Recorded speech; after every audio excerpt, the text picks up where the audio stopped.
Hi friends, welcome to my channel. So మనం last వీడియోలో UA update గురించి discuss చేసాం కదా. సో ఈ వీడియోలో ఏంటంటే, సో మనకి నోట్బుక్స్లో పై స్పార్క్ కోడ్ రాసినప్పుడు వేరియబుల్స్ అనేది డిఫైన్ చేస్తుంటాం. ఓకే, ఆ వేరియబుల్స్ అనేది మీరు ఏదైతే డేటా ఫ్రేమ్ కావచ్చు, లేకపోతే ఏదైనా వ్యూ కావచ్చు, లేకపోతే ఇంకోటి టేబుల్ కావచ్చు, ఆ వేరియబుల్స్ అనేది సో స్టేట్మెంట్లో ఎలా ఇంజెక్ట్ చేయాలి, ఎలా ఇంటిగ్రేట్ చేయాలని మనమైతే we will try to understand. Okay, so ఇది మనకి చాలా ఇంపార్టెంట్, ఎస్పెషల్లీ మీరు లైక్ వేరియబుల్స్ ఆర్ పారామీటర్స్ మీరు ఆ క్వెరీకి ఎలా ఇంటిగ్రేట్ చేసి బేస్డ్ ఆన్ వాల్యూ ఆ వేరియబుల్ కానీ పారామీటర్లో ఉన్న దాన్ని బట్టి మనకి అవుట్పుట్ అనేది ఎలా ఫిల్టర్ అవుతుంది ఏంటనేది ఇవన్నీ తెలుసుకోవడం ఖచ్చితంగా ఇంపార్టెంట్. ఓకే, కొన్ని కేసెస్లో మనకి డేటా పైప్ లైన్స్లో వచ్చిన వాల్యూస్ని నోట్బుక్కి ఇన్పుట్గా ఇవ్వాల్సి ఉంటుంది. అలానే అక్కడ ఉన్న పారామీటర్స్ని ఇక్కడ నోట్బుక్ కూడా ఇన్పుట్ పారామీటర్ అలా కాకుండా నోట్బుక్ టు నోట్బుక్ ఇవ్వాల్సి ఉంటుంది. దేర్ ఆర్ డిఫరెంట్ వేస్ అనమాట. ఓకే, మనం ఇదని చెప్పలేము, మల్టిపుల్ యూస్ కేసెస్ ఉంటాయి. బట్ అల్టిమేట్గా we need to understand okay ఇది ఎలా వర్క్ అవుతుంది, ఈ ఫంక్షనల్ ఏంటి అనేది మనం అయితే తెలుసుకోవడం చాలా ఇంపార్టెంట్. మీరు చూస్తున్నారు ఇక్కడ ఒక డేటా ఫ్రేమ్ అనేది నేను క్రియేట్ చేస్తున్నాను. ఆఫ్ కోర్స్ చాలా తక్కువ రికార్డ్స్, బట్ రియల్ టైంలో ఎక్కువ ఉంటాయండి. ఎందుకంటే మనకి డెమోకి అంత డేటా అవసరం ఉండదు కాబట్టి. సో మీరు ఎప్పుడైనా సరే కాన్సెప్ట్ అనేది అర్థం చేసుకొని ట్రై చేయండి, అంతేగాని డేటా ఎంత ఉందని కాదు.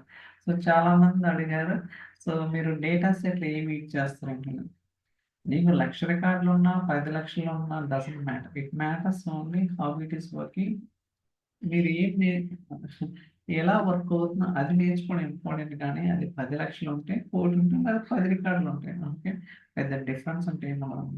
కాకపోతే ఇంకో పాయింట్ కూడా అడగచ్చు, పర్ఫార్మెన్స్ అంటే మీకు టెక్నికల్గా తెలిస్తే ఆబ్వియస్లీ మీరే అర్థం చేసుకుంటారు ఎక్కడ మనకి ల్యాగ్ అవుతుంది, ఎక్కడ అది టైం తీసుకుంటుంది, ఒక డీబగింగ్ అనేది మీరే చేయగలుగుతారు. ఇప్పుడు కాన్సెప్ట్ అనేది తెలుసుకుంటారు, అది తెలియనప్పుడు జస్ట్ బ్లైండ్ అన్నమాట. ఓకే, సో మీరు చూస్తున్నారు ఇక్కడ employee ID, employee name, department, salary, ఇలా మనకి 4 కాలమ్స్ అలానే కొంత డేటా ఉందన్నమాట.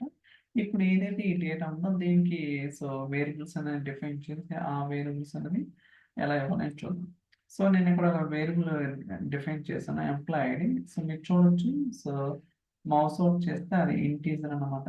ఇక్కడెక్కడ కూడా పైథాన్లో మనకి డేటా టైప్ అనేది ఎక్స్ప్లిసిట్గా స్పెసిఫై చేయాల్సిన అవసరం లేదు. అదే ఫర్ ఎగ్జాంపుల్ మీరు సీక్వెల్ తీసుకోండి, ఖచ్చితంగా ఒక వేరియబుల్ డిఫైన్ చేసినప్పుడు ఆ వేరియబుల్లో ఎలాంటి డేటా స్టోర్ చేస్తున్నారో దానికి రెస్పెక్టివ్ డేటా టైప్ అయినా స్పెసిఫై చేయండి. బట్ ఇక్కడ ఏదైతే వాల్యూని బట్టి డేటా టైప్ ఉంటుంది, అంటే మీనింగ్ ఏంటంటే ఫర్ ఎగ్జాంపుల్ దీని మీద మౌస్ అవుట్ చేస్తే వస్తుంది ఇంటీజర్, అదే నేను స్ట్రింగ్ తీసుకుంటాను చూడండి ఏమొస్తుంది, ఎస్టీఆర్ వచ్చింది, ఇందాక స్ట్రింగ్ ఉందన్నమాట. ఓకే, ఇలా మనకి వాల్యూని బట్టి అంటే ఆటో డిటెక్ట్ అని చెప్పొచ్చు డేటా టైప్స్. ఓకే, సో ఇప్పుడు ఫిల్టర్ చేస్తున్నాయి, ఏదైతే డేటా ఫ్రేమ్ ఉందో ఆ డేటా ఫ్రేమ్లో ఉన్న డేటాని బేస్డ్ అనే ఫిల్టర్ ఫంక్షన్ బట్టి మనం ఇక్కడ చూడండి ఎంప్లాయిడ్ ఈజ్ ఈక్వల్ ఇక్కడ వచ్చే వాల్యూని బట్టి ఫిల్టర్ చేస్తాం. That's title one. ఓకే, ఇక్కడ మనకి సో ఎటువంటి ప్రాబ్లం రాలేదు. సో మనకి డేటా ఫిల్టర్ అయింది, ఈవెన్ దో మనకి చాలా రికార్డ్స్ ఉన్నా ఓన్లీ 101 వచ్చింది, ఎందుకంటే మనం ఇచ్చిన వాల్యూని బట్టి. ఒకవేళ మీరు ఇంటీజర్ ఇస్తే వర్క్ అవుతుందా లేదా అనే డౌట్ రావచ్చు. Let's see that.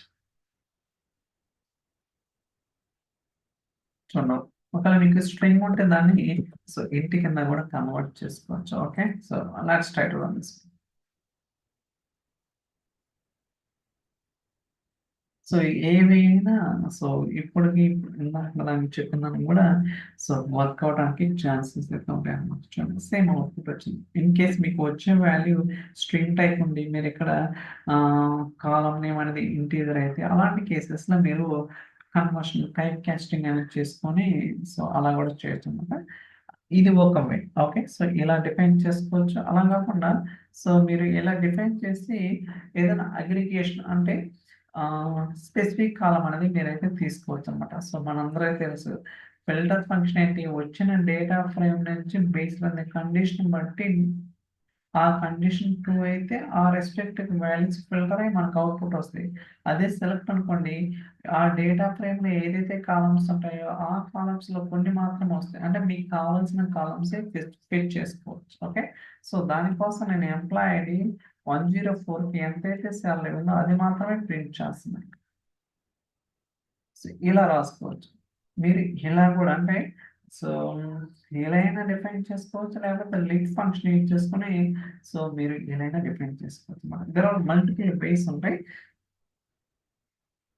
అది ఏంటి అనేది మనం అయితే so we need to understand. అర్థమైందిగా? అయితే ఇంకా కాల్ ఫంక్షన్ డిఫైన్ చేయాలి. సో చూద్దాం. Simple. Okay, so call function ఏంటంటే ఇన్పుట్గా కాలం నేమ్ తీసుకుంటే నా అవుట్పుట్ కూడా కాలం రిటర్న్ చేస్తాం అనమాట. అండ్ ఇక్కడ ఇప్పటిదాకా ఏంటి మనం ఒక వేరియబుల్ మాత్రమే ఇచ్చాం అంటే ఎంప్లాయీ. సో కొన్ని కేసెస్లో మనం మల్టిపుల్ వేరియబుల్స్ డిఫైన్ చేయాలంటుంది, లైక్ డిపార్ట్మెంట్ కావచ్చు, లేకపోతే కంట్రీ కావచ్చు, రీజన్ కావచ్చు. అలాంటి కేసెస్లో కూడా అంటే ఒకటి తెలిస్తే రెండోది కూడా పెద్ద కష్టమైతే కాదు. జస్ట్ అండ్ కండిషన్ కానీ ఆర్ కండిషన్ కానీ బేస్డ్ అనే రిక్వైర్మెంట్ బట్టి మనమైతే చేంజెస్ అనేది చేసుకోవాలన్నమాట. ఇక్కడ నేను ఒక వ్యూ క్రియేట్ చేస్తున్నాను. సో మీ అందరూ తెలిసి మనకి లోకల్ టెంప్ వ్యూ ఉంటుంది, గ్లోబల్ టెంప్ వ్యూ ఉంటుంది అనమాట. లోకల్ టెంప్ వ్యూ అనేది ఏంటంటే so with in spark session మీరు ఏదైతే సెషన్ అనేది క్రియేట్ అవుతుందో విత్ ఇన్ నోట్బుక్లో ఆ ఎంటైర్ సెషన్లో మీరు ఎక్కడైనా యాక్సెస్ అనేది చేయడానికి అవకాశం అయితే ఉంటుంది. అదే గ్లోబల్ టెంప్ వ్యూ అనుకుంటే అంటే స్పార్క్ అప్లికేషన్, ఓకే, కాంటెక్స్ట్ అనేది అప్లికేషన్ లెవెల్ ఉంటుంది అనమాట. ఒక అప్లికేషన్లో మల్టిపుల్ సెషన్స్ ఉంటాయి, కానీ అక్రాస్ సెషన్స్ వైజ్ మీరైతే గ్లోబల్ టెంప్ వ్యూ అనేది యాక్సెస్ అనేది చేసుకోవచ్చు. లైక్ మనకి సీక్వెన్స్లో local temporary table, global temporary table ఎలానో ఇక్కడ కూడా అదే కాన్సెప్ట్, కాకపోతే పేర్లు మార్పు. ఓకే, సో నేను ఇక్కడ రెండు వేరియబుల్స్, ఒకటి ఎంప్లాయ్ ఐడి, రెండోది డిపార్ట్మెంట్. అయితే ఇక్కడ చూడొచ్చు employee ID is equal to ఇది variable and EMP department is equal to ఇది. మీరు డౌట్ రావచ్చు, సేమ్ ఇచ్చారు ఏంటి వేరేది ఇవ్వచ్చు అంటే మీ ఇష్టం, మీకు ఎలా అయినా ఇవ్వచ్చు అనమాట. So no problem, that's not a big deal. Okay, so కావాలంటే చేంజ్ చేస్తాను ఎవరైనా తర్వాత. ఓకే, వాల్యూ ఇస్తాను. సో మనం ఎక్స్పెరిమెంటల్ చేస్తేనే మనకి సో కాన్సెప్ట్ చూడండి, డిఫరెంట్ ఇచ్చాం. వేరియబుల్ నేమ్ కాలం నేమ్తో సేమ్ ఉండాలని రూల్ ఏం లేదు, జస్ట్ కాకపోతే ఊరికి అలా డిఫైన్ చేస్తాం అంతేగాని ఎక్కడ కూడా లైక్ జాయిన్స్లో కూడా రెండు టేబుల్స్ జాయిన్ చేసినప్పుడు కాలం నేమ్ సేమ్ ఉండాలా, ఎక్కడ ఉండాల్సిన అవసరం లేదు. ఆ కాలంలో ఉన్న వాల్యూస్ ఇంపార్టెంట్, మనకి కాలం నేమ్ కాదు ఇంపార్టెంట్. ఓకే, సో మీరు ఎలా అయినా డిఫైన్ చేసుకోవచ్చు. ఇది వచ్చేసరికి స్ట్రింగ్ కంకాటినేషన్ అనమాట, మీరు ఎలా అయినా తీసుకోవచ్చు. Let's try one. చూడండి అవుట్పుట్ వచ్చింది, ఇక్కడ 102 వచ్చింది, ఇక్కడ 105. అంటే మీరు ఏదైతే వాల్యూస్ పాస్ చేస్తుంటారో ఆ వాల్యూస్ బట్టి పర్టికులర్ స్టేట్మెంట్లో ఉన్న డేటా అనేది ఫిల్టర్ అయ్యి మనకి అవుట్పుట్ కింద వస్తుంది అనమాట. సో ఈ కాన్సెప్ట్లు అన్ని కూడా చాలా important, especially real time point of view. అంటే వాల్యూస్ అనేది వేరే క్వరీస్కి ఎలా ఇంజెక్ట్ చేయాలా, లేకపోతే డేటా పైప్లైన్స్ని ఎలా కాల్ చేయాలి ఏంటి అనేది చాలా ఉంటాయి అన్నమాట. మనమైతే అన్ని కూడా ఎక్స్ప్లోర్ చేద్దాం going forward. So thank you so much for watching. Will catch next video. Bye.